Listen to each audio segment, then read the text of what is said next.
Ang bawat ngiti ng isang tao ay may dalang kwento. Kwento ng saya at pag-asa. Ngunit para sa ilan, ang pagkawala ng ngipin ay nagiging dahilan din ng pagkawala nila ng kumpiyansa sa sarili. Kaya ngayong Oral Health Month, 100 tao ang paggagawa ng GMA Kapuso Foundation ng libreng pustiso. Masipag naman ako. Maganda. Pero bakit wala akong jowa? Ilang taon na raw looking for the right one si Victoria. Pero lagi siyang sawi. Si Lizelle naman, hirap makahanap ng trabaho. At si Arnel, walang kumpiyansa sa sarili.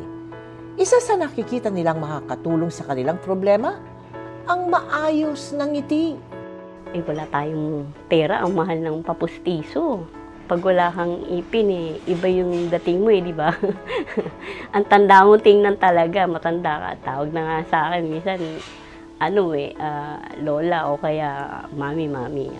Mabuti na lang daw at napabilang sila sa 100 katao na nakatanggap ng libreng pustiso sa ilalim ng Ngiting Kapuso Project ng GMA Kapuso Foundation. Katuwang ang CEU School of Dentistry. Kailangan ilinisan. Nasuggest po namin na gamitin natin pinakamalambot na bristle ng toothbrush para po hindi magasgas yung inyong mga pustiso. Kasi pag nagasgas po, yun na yung simula nung papasukan siya ng dumi, papasukan siya ng mabahong amoy. Thank you po sa GMA Kapuso, sa bagong Ngiting Kapuso. Para masigurong ma-achieve na nila ang kanilang goal, tinodo na natin ang kanilang transformation sa Bambi Fuentes Salon. Mga kapuso, presenting Victoria, Lizelle, and Arnel, version 2.0. Talaga? Happy ka ba? Ikaw yan. Di ba?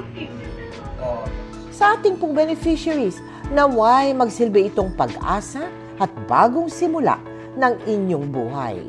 At sa mga nais na makiisa sa aming mga project, maaari po kayo magdeposito sa aming mga bank account o magpadala sa Cebuana Lumolier. Pwede ring online via GCash, Shopee, Lazada at Globe Rewards.